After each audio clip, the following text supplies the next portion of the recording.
Our guest on Perspectives today is Ray Saporito. He is the Ashtabula County Health Commissioner.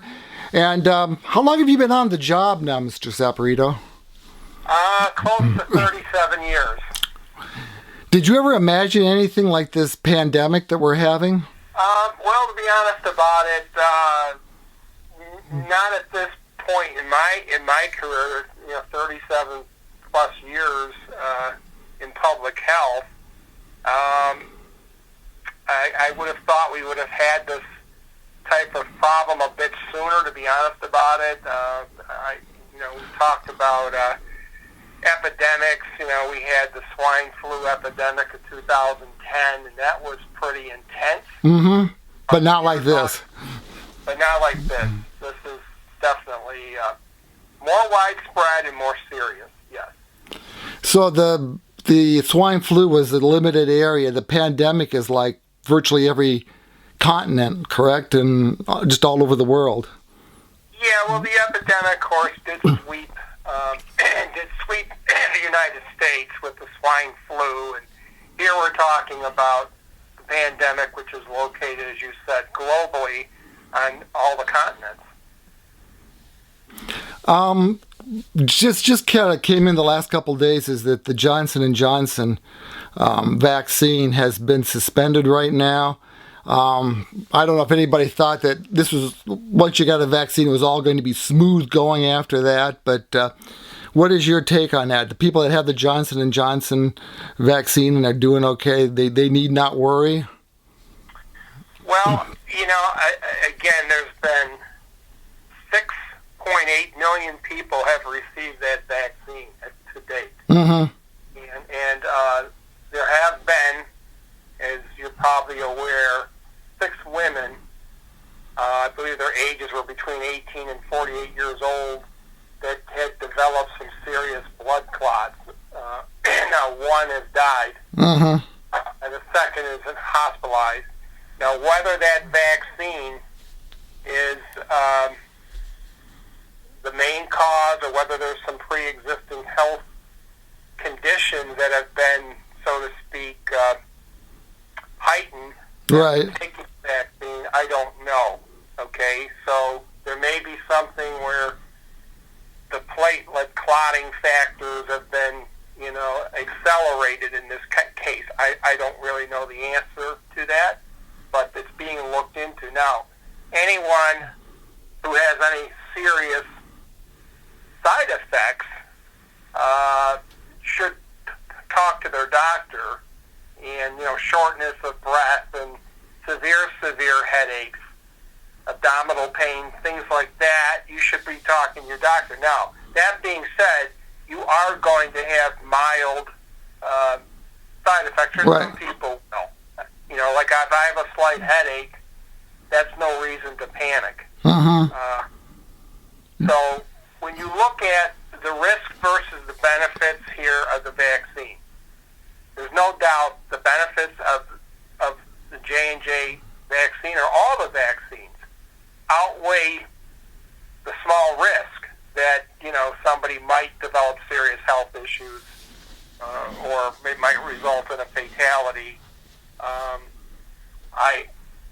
I just think that the other alternative, when we look at the number of deaths, the number of cases that have been reported in the state of Ohio, let alone Ashtabula County, by taking the vaccines, any one of the 3, and now we have a pause on the J&J, as you mentioned, it does, all 3 of them do prevent serious illness and death. But again, I'm not going to sit here and tell you that all the vaccines are totally risk-free. Nothing, any medication, any vaccine, any pharmaceutical, there's always some type of side effect that goes with it. Right. Well, there seems to be some more optimism, some hope. I know the D-Day Museum in Conneaut didn't open until July last year. It's opening in May this year. You've got a lot of schools that they're back in the classrooms at least most of the days. And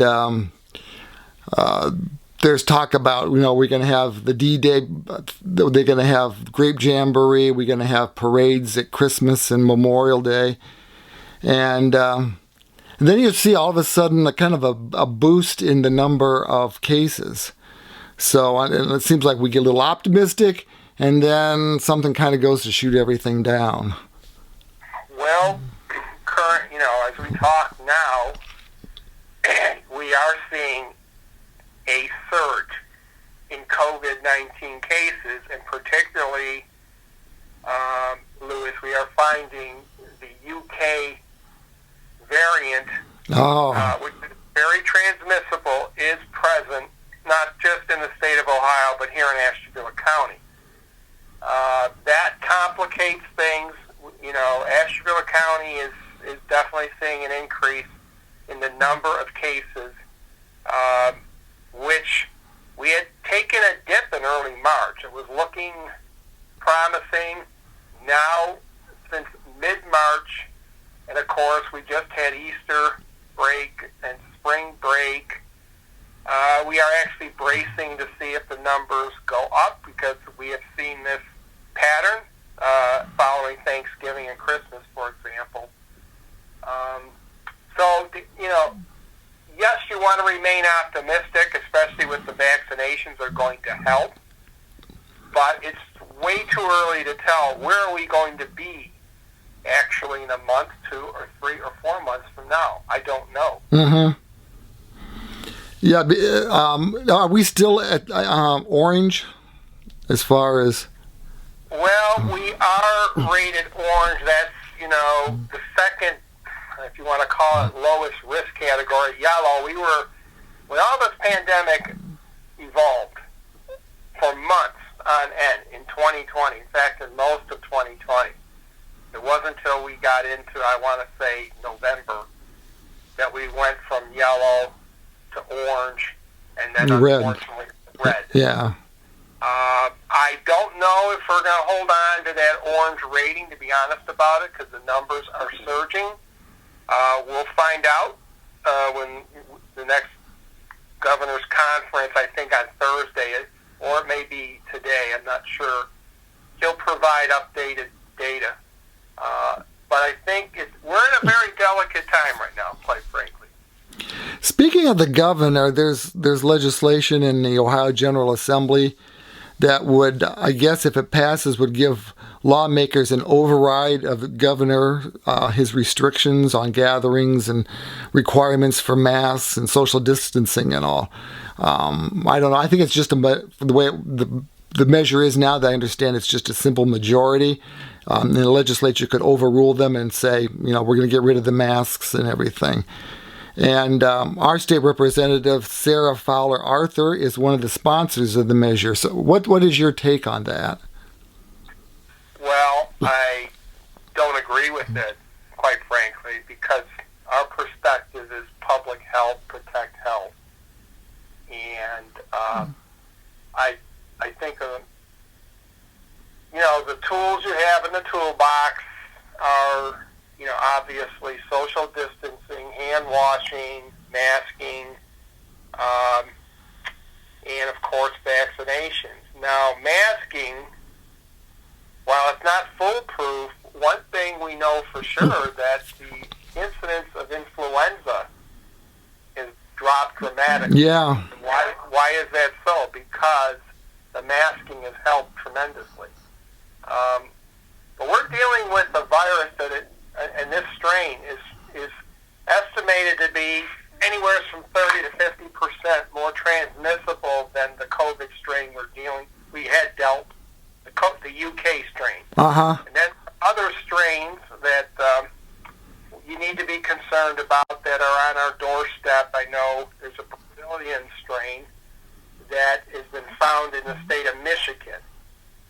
And then there's the South African strain, which is concerning as well. That is in the United States. To my knowledge, it has not been found yet in Ohio. But certainly, given the mobility of today's society and travel and trade, it's probably a matter of time before it gets here. So if you ask me, Is it smart to do away with masks? I would say no. I know that there are businesses that are worried they're going out of business. Bars and restaurants are having an economic time, but gee, when you talk about people's lives versus a business, I mean, they're both important, but yeah, we have to have balance. I understand that. Nobody wants to make rules that are draconian that you can't operate, but the same token, you want to protect the health and the lives of people, and you just have to be smart about how you do it. Our guest is Ashtabula County Health Commissioner Ray Saporito. I've noticed that there have been more and more chances for people to get their vaccinations. There was one from University Hospitals, I think it was Saturday at the vocational school, where people could go in, and more drugstores are doing it. Is it the fact that more and more people are saying, I've got both my vaccinations? Is this going to show up sometime soon here? Well, that clinic you're talking about, UH Hospital partnered with the Ashtabula County Health Department to do that clinic, and I know they did. Our staff and theirs did 700 people, which is a sizable. Yeah. So as the vaccine has become more available, we have. I would direct your listeners to the health department's websites. Actually, all three of the health departments: Conneaut, Ashtabula City, and Ashtabula County. We list our clinics. Now, there are open clinics, like you just mentioned, Maytag. There are closed clinics. The closed clinics, since we are using primarily Moderna and Pfizer vaccine, more Moderna, with both of those require a 2-dose vaccine regimen. And so when we say closed, what that typically means is these are going to be generally for people who need to get their second shot, okay? Right. It's strictly for people who need their second shot. So,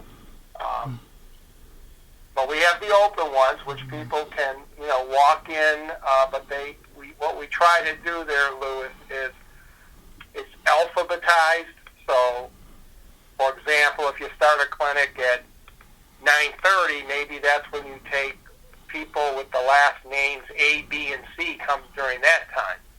And then 10:30 to 11:30, maybe that proceeds with last names that start D, E, F, and so on. And that's how we've been doing the open clinics. I believe, I probably don't have the most up-to-date figures, but I think over 26,000 people in the county have at least got one shot. And I know our county health department alone has given over 9,000 shots to date. Yeah. So, I would think that would be showing up sometime, unless these new strains are causing new problems. Well, they're here, as I said. Yeah. Fortunately, the vaccines we mentioned, all of them seem to be effective against the UK strain. All expected to be effective. So that's good news, definitely. Yeah, it is. What do you think about like D-Day and Grape Jamboree and stuff? What's your guess? Are they going to happen in a modified way, or? I can't speak for either one of them directly, but as far as D-Day, you probably should be talking to the Conneaut City Health Department. Right. It's not in my district.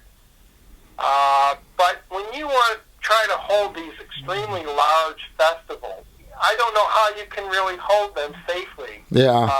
With the numbers we're talking, I don't think you can. Okay, yeah. So it's not a question of, legally can you hold an event. You have to meet the latest. Right. Maybe there'll be some modified version of it. Yeah, if they can do it safely, I just don't know how you do it with tens of thousands of people. We are out of time. Ray Saporito, our guest, Health Commissioner, thank you very much. You're very welcome. I'm Bob Lebzelder on Perspectives.